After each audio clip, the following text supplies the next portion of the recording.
hot. 102. Man, it feels like it too. Well, hello friends, Coach Bob with you today, and today, man, I've got a great video for you. Let me pull this thing down, even though it's so dang hot. I really don't want to.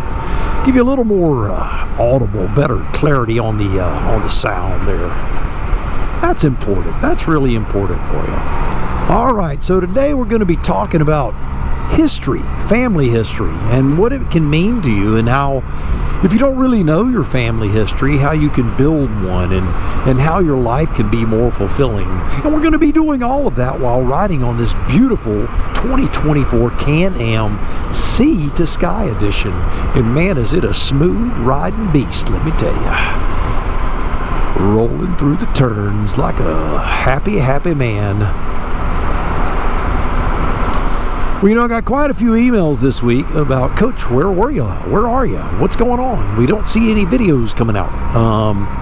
We just got back from Wisconsin, and that's what was the catalyst behind this video. I shot a lot of footage while we were there, but, you know, as with many times, you know, I wasn't thinking about an episode. It was more family stuff, you know, and so I wasn't thinking about, you know, content, you know, beginning to an end, that sort of thing.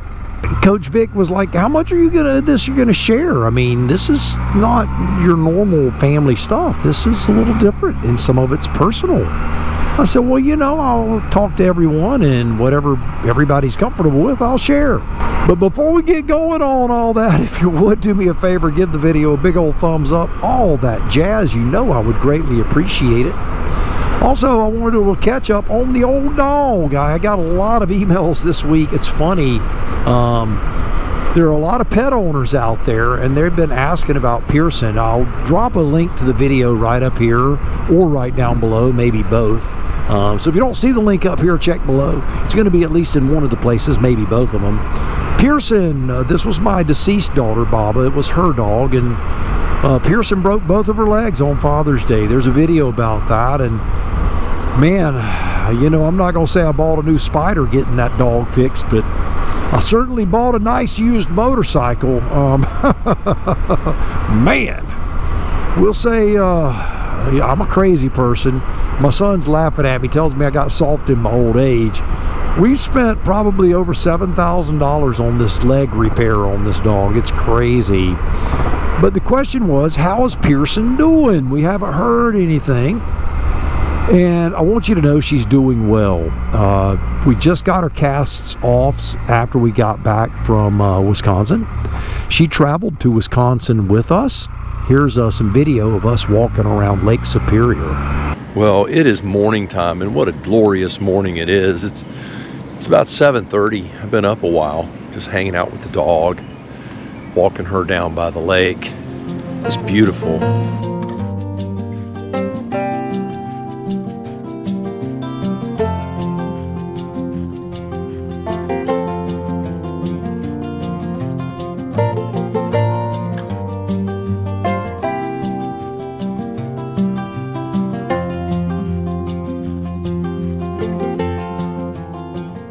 There's a flower within 100 miles. This dog definitely wants to smell it.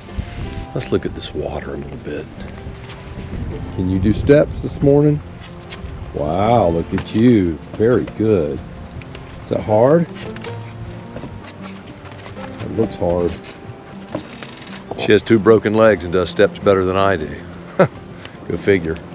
No, you don't need to jump in there. Come on.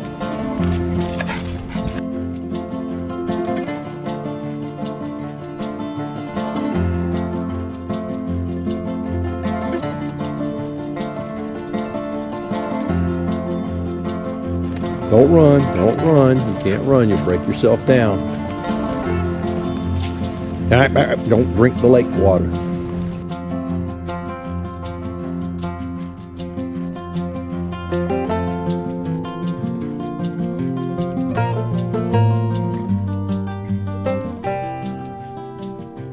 This has been a magnificent trip. I've learned way more than I ever thought I would. You know, I was interested in things I didn't even know existed, and I think that's the lesson here, for me anyway. It's not just to continue to learn, but realize there are times you don't even know what question to ask yet. And what I find more amazing than anything, you go somewhere with kind of a predisposed idea of what it's going to be like, and you have this conclusion that you've made in your mind, and it ends up being completely different than what you imagined. It was very interesting. Pearson seems to be happy with the cool weather, that's for sure. Coach Vic's happy with sleeping in the cool weather, but she's happy sleeping in the heat.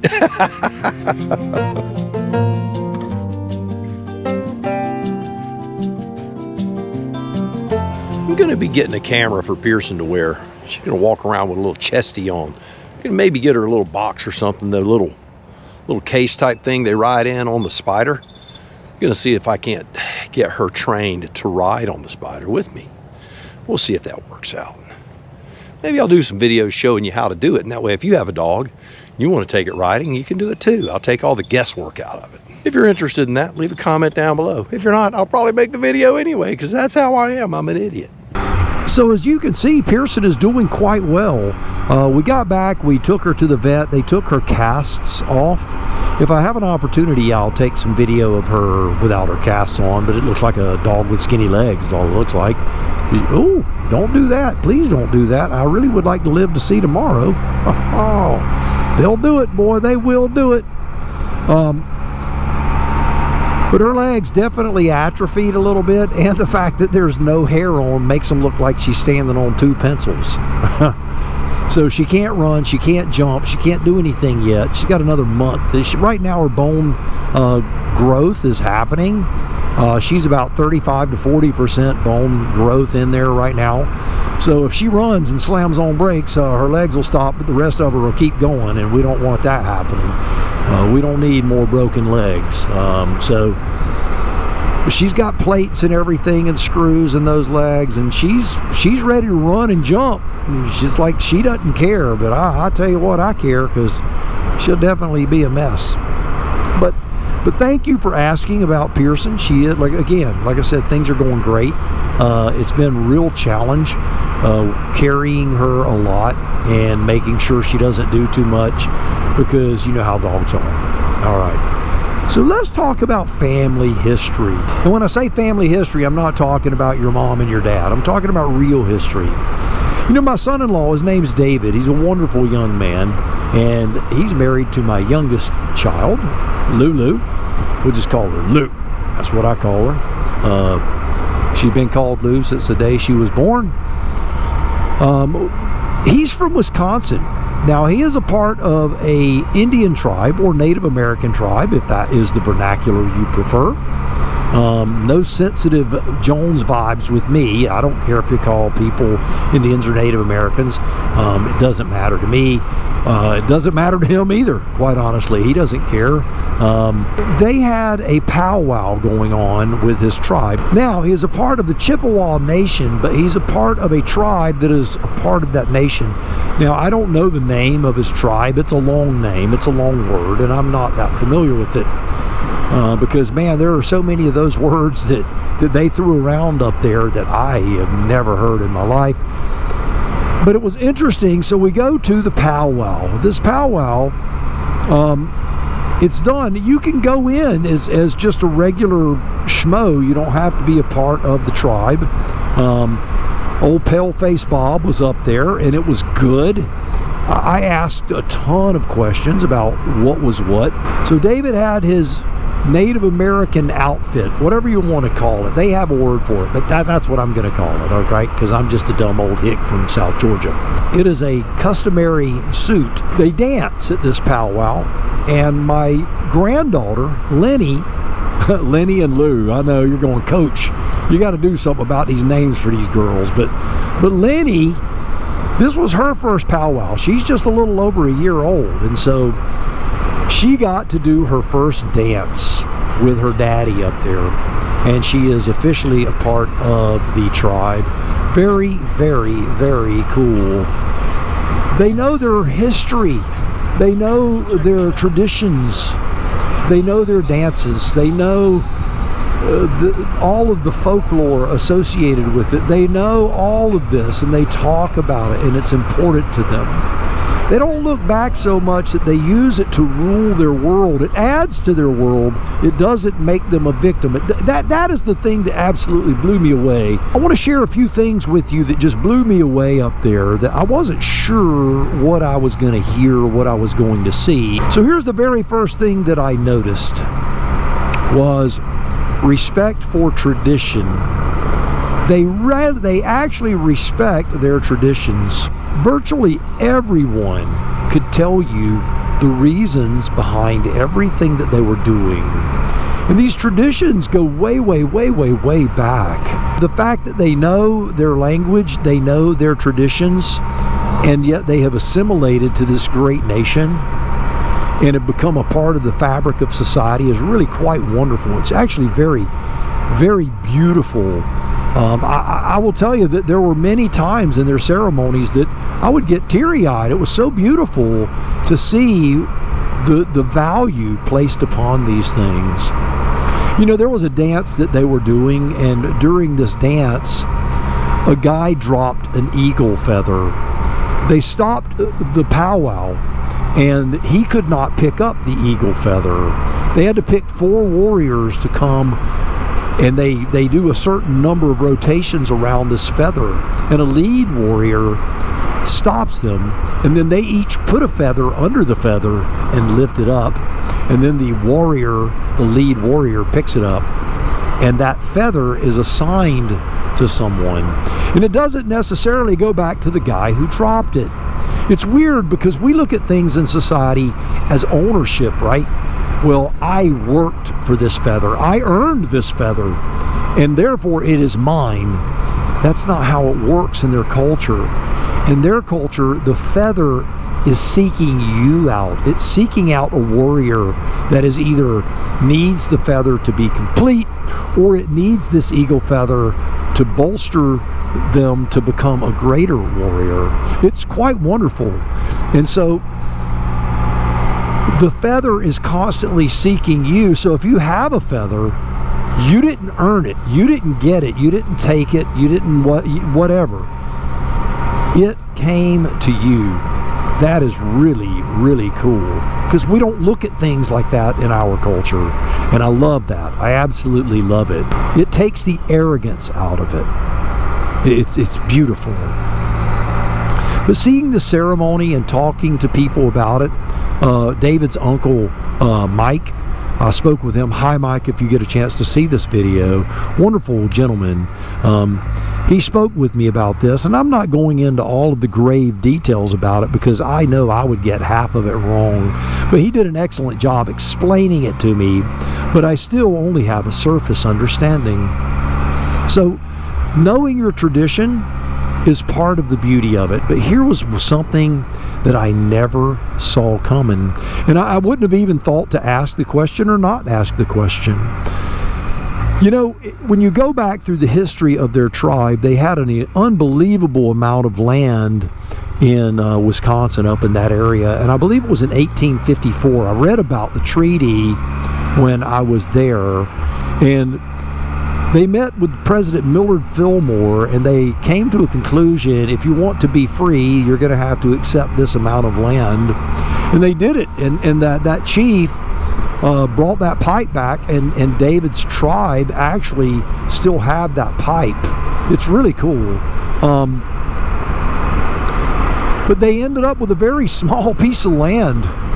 And you would think, I'm going to be quite frank with you, if someone took my stuff, I'd probably be pretty bitter about it. But they're not. It confounded me, honestly. There was such a lack of arrogance, which is so refreshing to see humble people who are grateful and beautiful and sweet. And they were. You know, one of the things that the announcer was saying over the PA system was talking about their family values, how the men are the leaders of their families, and all of these traditional values that they were espousing. It's really quite magnificent to be seen like that and to hear all of that in a public space. it's just unheard of, and it's nothing that I've ever been anywhere that even compared to this. It was crazy. If you ever get a chance to go to a powwow, it's definitely worth it. It did surprise me that they never, ever, ever seemed to play the victim card, and they were proud of what they had. There was just no griping. There was just no griping. All right, the third thing that I noticed was this: the value of family. You know, David's family, his mother and father, I'll drop a picture right here. I believe I have some pictures of them. They were there. His mom and dad are wonderful. They are just beautiful, salt of the earth people. We went over to their home and they made some Lake Superior whitefish, which is just a common fish up there, but it's something you can't even buy down here. It was so good, man.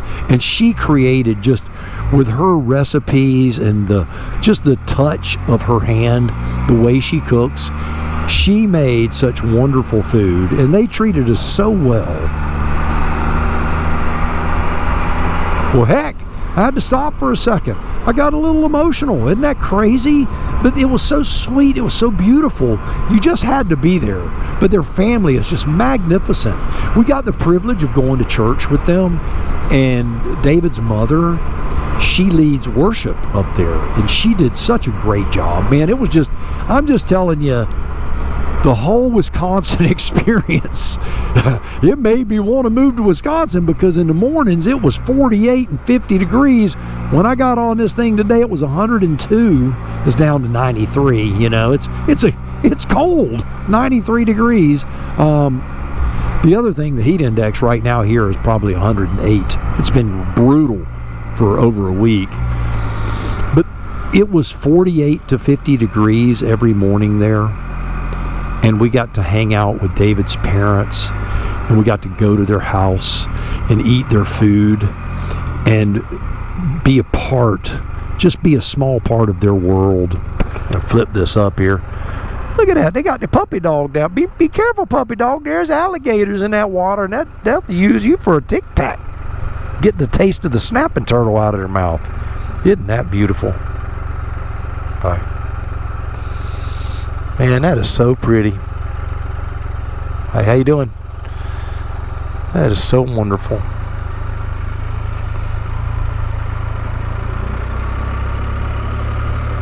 I love riding down here. This is called Reeves Landing. Love, love, love coming down here. But to see that love that they have for their children and their grandchildren, it's beautiful. You know, one of the things that we are faced with in life is this competition of grandparenting, you know, that you go, well, I want to be the favorite granddaddy or the favorite grandmama. I'm going to tell you, I don't really care if I'm the favorite grandpa. David's father is so wonderful with Lenny that I hope that she clings to him for everything she is worth. I hope that she bonds with David's mom like nothing before. They are such good people. They deserve so much love from their children and grandchildren that I just have to just humbly bow and go, thank you for being wonderful. All right, so one more thing that really, really surprised me. Again, these are things that I didn't expect to see because I really wasn't looking for it. I didn't know what to expect. Was the level of patriotism. Man, they love this country. Unbelievably. They honor the military. They honor all these things. It's beautiful. It is absolutely beautiful. They really value the warrior mindset and the warrior mentality. They have great respect for the warriors. It's beautiful. And that really surprised me because if anyone had a reason to be jaded, I would think it would be them. Huh. Go figure.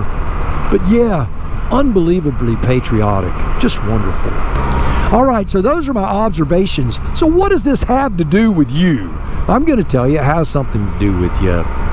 I think these things make their family great. I think it makes their attitudes beautiful. And so what can we do as a people? Certainly like me, you know, I mean, my family is French and German, and there's a little bit of this and that. I'm a Heinz 59. I'm 2 more than a 57.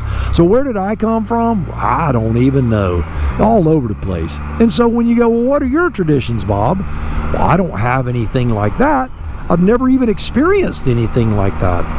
You know, one of the things that Coach Vic and I are going to start this year, hopefully, is family reunions. If you don't do family reunions, you need to start one. Here's how you do it, because Vicki and I have sat down, the effervescent Coach Vic and I have sat down, and we have plotted this out. So here's what we're going to do. We're going to pick a weekend. Each year, it's going to be the same weekend once we decide. And we are going to meet at my son's home. We're going to rent tents, and we're going to cook food, and we're going to invite everyone, and we're going to get their RSVPs, and then we're going to cook 10% more food than the people that RSVP. That way, if anybody shows up uninvited, they can just be a part of the show. We're going to get together as a family once a year, and we're going to create traditions like that, because I do believe that just like they have their annual powwow, we can have our annual powwow. We can do it too. You know, we can talk about those who are with us, those who are no longer with us. We can start traditions of our own and build community, build unity, you know, among ourselves. You know, I don't want to be an isolationist with my family, but I do want to be close to them. And I want, when they call, to know that I'm there and that I love them. And I think that's a very simple, easy way to start. So we're going to rent tents, we're going to block a weekend, we're going to have a family reunion every single year. If nobody shows up, oh well. If everybody shows up, that's great. But we're going to make the opportunity absolutely crystal clear that it is there for everyone who wants to be a part of it, for us to build a family, to let the children play together, to have kids that know their cousins. It's going to be beautiful. It's going to be beautiful. And I want you to do that, because you're going to get memories like you've never had before. When I was a boy, we had family reunions, and they were magnificent.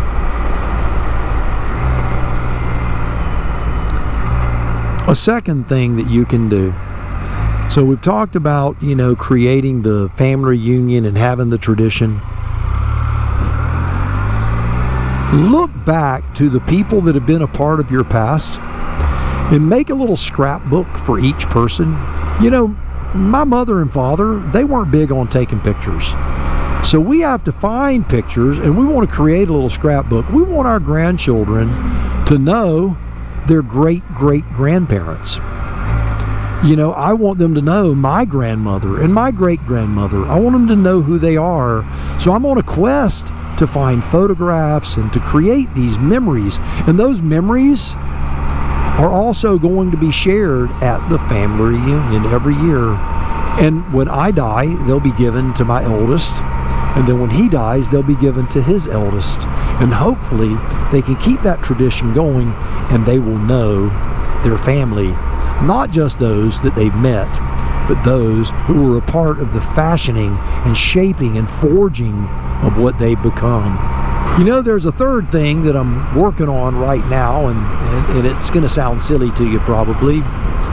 I'm looking at creating a family crest. Yep, I'm looking back into my history for family crests, and I'm going to have a ring made for me that has the family crest on it, and I'm going to make one for my son. He's going to have one. I'm going to make one for my daughter. She's going to have one.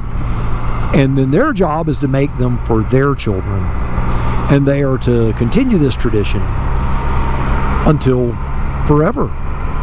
And you know, it seems silly, you know, with our family crest, it was created in 2025, but you know, at 2125, there will be a real legacy of that. I want them to have something that they can be proud of. Maybe when I die, my son will take my ring and give it to his son.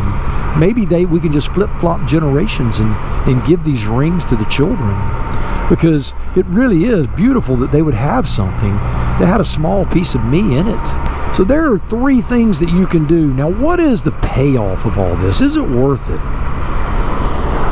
With what I observed, and I never expected to get it, to pick it up, to feel it, because I was an outsider. I just went up there to see something, and that was it.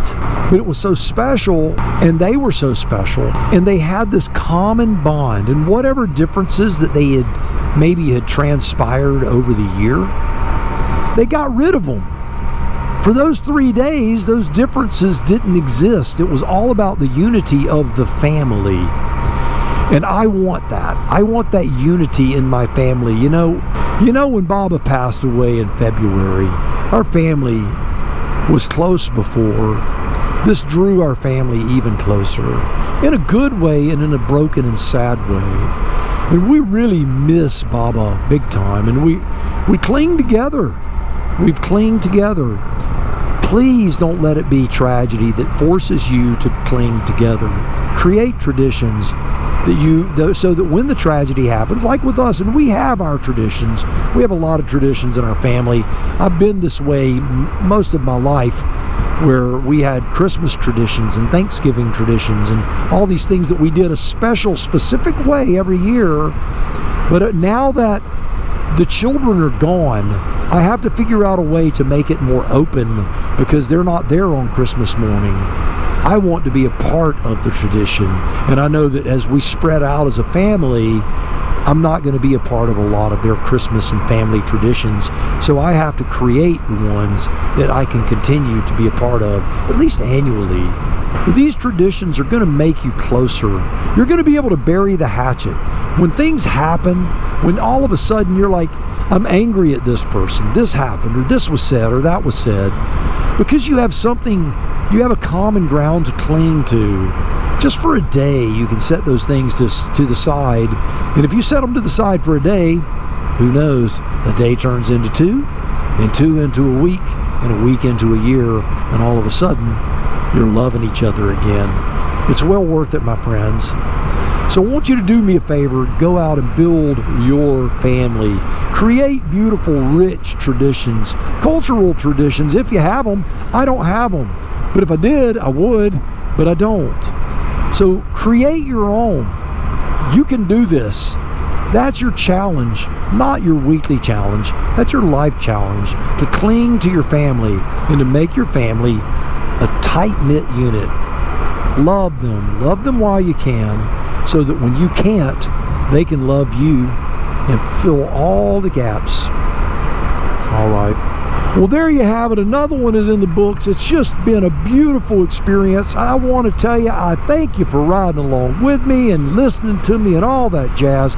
Make sure you give the video a big old thumbs up. You share it with your friends, subscribe to the channel, all that stuff. It's going to be a good thing. All right. So next time, I want you to do me a favor. You go out, buy the motorcycle of your dreams. Eat right. Take care of yourself. And remember, if you're not having fun, you are definitely doing it wrong. Now you go seize the day, and I'll see you on the road real soon.